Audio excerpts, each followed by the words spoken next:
Olá, a gente vai ter agora a última aula da série da parábola do bambu e o tema é: o bambu cresce à beira das fontes.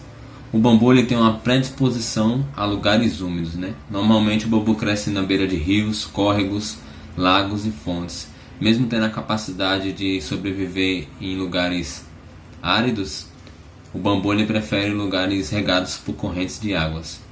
Quase sempre que você encontrar uma touceira de bambu, você vai ter ali perto dele uma fonte de água. As raízes do bambu, eles buscam as fontes de água para buscar os nutrientes para o bambu poder alcançar as alturas. E assim como o bambu busca as fontes de água, da mesma forma nós, seres humanos, também somos predispostos a buscar a Deus, né, como fonte da nossa vida. Assim como o bambu recolhe nutrientes das fontes de água, assim como o galho também é sustentado pela seiva que recolhe do caule, nós somos sustentados por Jesus, né? Em Jesus temos a verdade que podemos confiar, o caminho que podemos seguir e a vida para a nossa alma carente. Ele nos providencia todo o alimento espiritual e físico que precisamos. Lá em João, capítulo 15, a gente vai ler do 1 ao 17, diz assim: Eu sou a videira verdadeira, e meu pai é o agricultor. Todo ramo que, estando em mim, não dá fruto, ele corta, e todo que dá fruto ele poda, para que dê mais fruto ainda. Vocês já estão limpos pela palavra que tenho falado. Permaneçam em mim, e eu permanecerei em vocês. Nenhum ramo pode dar fruto por si mesmo, se não permanecer na videira. Vocês também não podem dar fruto se não permanecerem em mim. Eu sou a videira, vocês são os ramos. Se alguém permanecer em mim e eu nele, esse dará muito fruto, pois sem mim vocês não podem fazer coisa alguma. Se alguém não permanecer em mim, será como um ramo que é jogado fora e seca. Tais ramos são apanhados, lançados ao fogo e queimados. Se vocês permanecerem em mim e as minhas palavras permanecerem em vocês, pedirão o que quiserem e será concedido. Meu Pai é glorificado pelo fato de vocês darem muito fruto, e assim serão meus discípulos. Como o Pai me amou, assim eu os amei. Permaneçam no meu amor.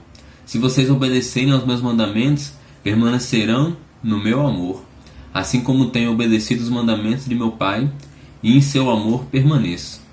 Tenho dito essas palavras para que a minha alegria esteja em vocês e a alegria de vocês seja completa. O meu mandamento é este: amem-se uns aos outros como eu os amei. Ninguém tem maior amor que aquele que dá a sua vida pelos seus amigos. Vocês serão meus amigos se fizerem o que ordeno.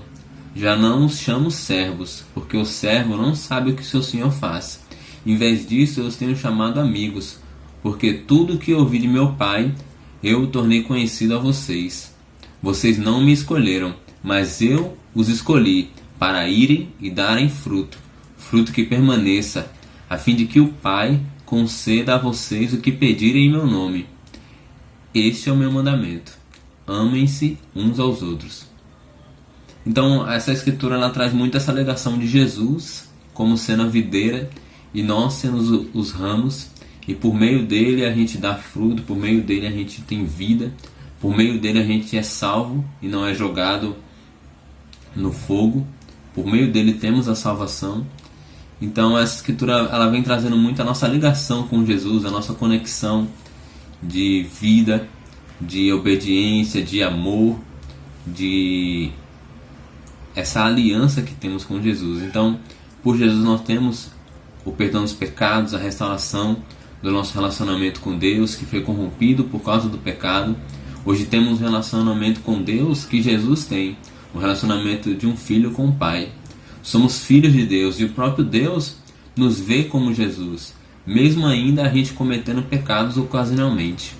Sem Jesus estaríamos separados de Deus, como éramos antes de Jesus transformar nossa vida.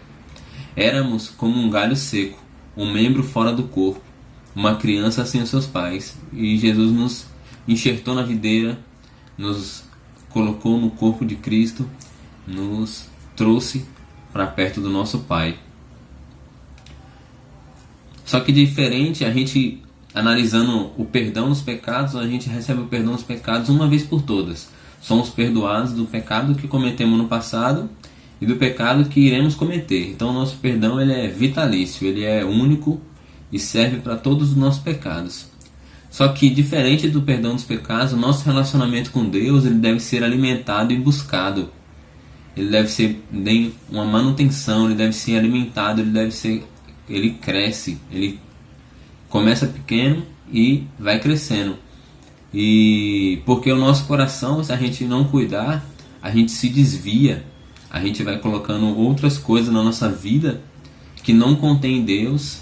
A gente começa a querer confiar em outras coisas além de Deus, confiar mais nas coisas do que em Deus. A gente quer confiar mais na medicina, no nosso emprego, confiar mais no governo, confiar mais nas pessoas ao nosso redor, confiar em nós mesmos, na nossa capacidade humana, ao invés de confiar em Deus, né? Confiar em Deus consiste em fazer dele a nossa esperança, o nosso maior tesouro, a nossa satisfação, o nosso motivo de alegria, de paz, de tranquilidade.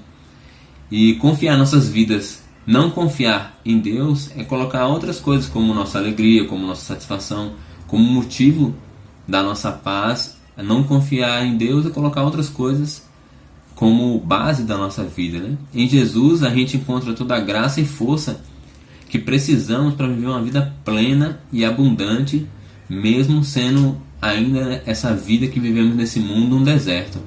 Por meio do Espírito Santo, o próprio Deus está habitando em nós, agindo em nosso interior, nos transformando à imagem de Jesus. Essa é uma transformação de dentro para fora, uma transformação que começa dos pensamentos, das emoções e termina nas ações, transformando o nosso interior e resultando no exterior.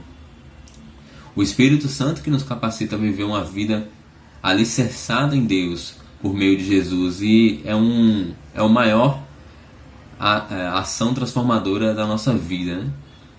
Nossa parte no processo de santificação por meio do Espírito é entregar a nossa vida de forma voluntária e ativa nessa transformação, né? Meditando na palavra, gastando tempo em oração, em comunhão com Deus, nos relacionando profundamente com outros filhos e filhas de Deus.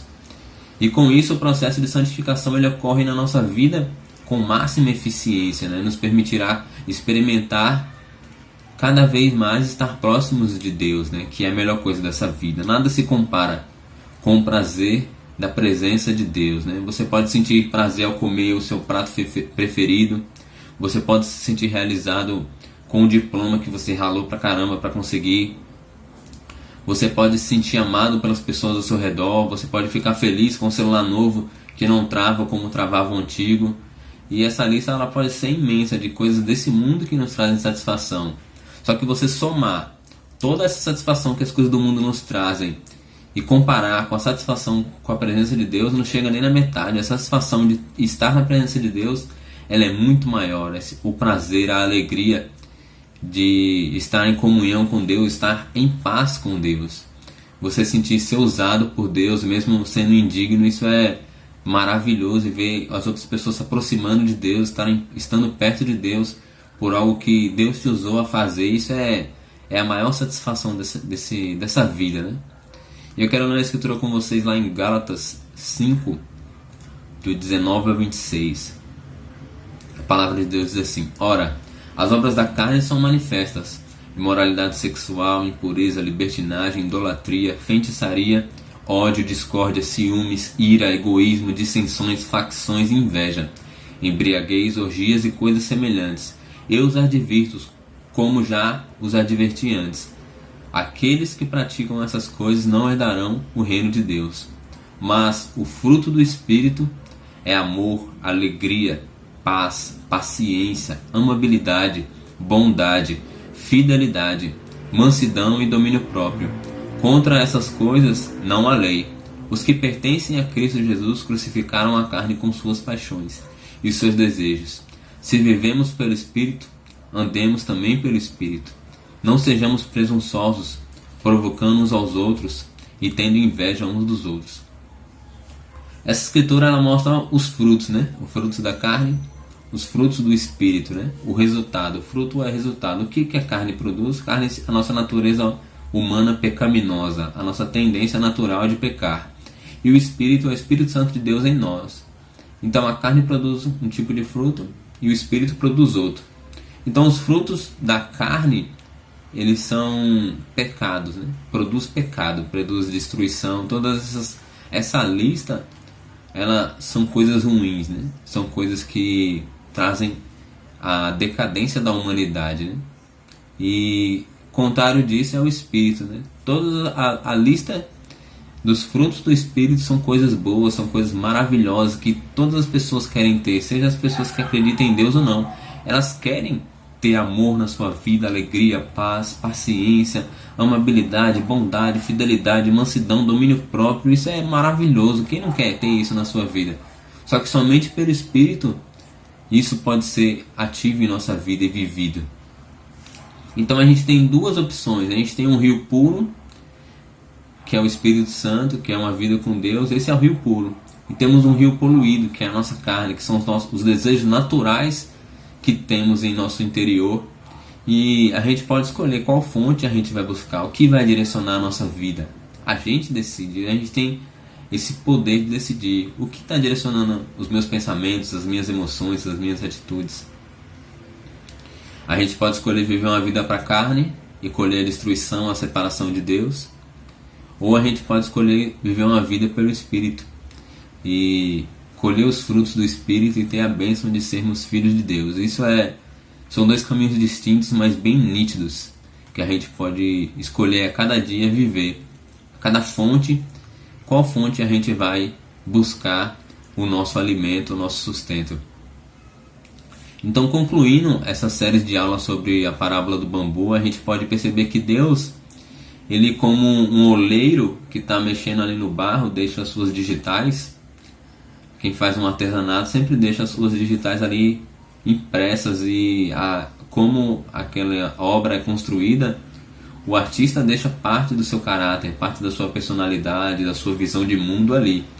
E Deus também, ao criar tudo que a gente enxerga, na criação ele deixou muitos traços do seu caráter, né? A gente pode conhecer a Deus olhando a criação de Deus, né? Então, essa parábola do bambu é mais uma que onde foi tirado da natureza as características, o comportamento e trazido para o caráter de Deus, e trouxe para o caráter de Deus para a gente poder também aprender verdades espirituais. Então ele quer ele quer nos ensinar a viver uma vida direcionada por Ele, dependente dele, focada nele, na sua vontade, pois isso é a melhor forma de vivermos e foi o motivo para o qual a gente foi criado. Relembrando um pouco as aulas que a gente teve, a gente viu que o bambu é oco, que o bambu cresce para o céu, que o bambu tem raízes profundas, que o bambu não tem galhos, que o bambu é cheio de nós, que o bambu cresce em toucenas, que o bambu é flexível, que o bambu é resistente às adversidades, que o bambu é útil, e essa última aula que o bambu cresce à beira das fontes. Obrigado pela audiência e paciência, realmente foram 9 aulas, e se você chegou aqui, realmente você perseverou bastante. Foram mais de 100 minutos de aulas, e isso é graças a Deus mesmo. Que Deus realmente nos ajude a entendermos que somos pecadores de natureza, mas que somos justificados por Jesus. Que Deus nos abençoe para a gente ter os olhos fixos nas coisas do alto, nas coisas do céu, mas também com nossas raízes firmes em Jesus, alicerçados na palavra, sem desperdiçar a nossa energia nas coisas desse mundo que não são úteis, tendo uma comunhão sincera e profunda com a igreja, para a gente praticar as boas obras que Ele preparou para a gente, que a gente permaneça firme e fiel a Ele no deserto dessa vida, até chegarmos na terra prometida da eternidade. Que Deus nos abençoe.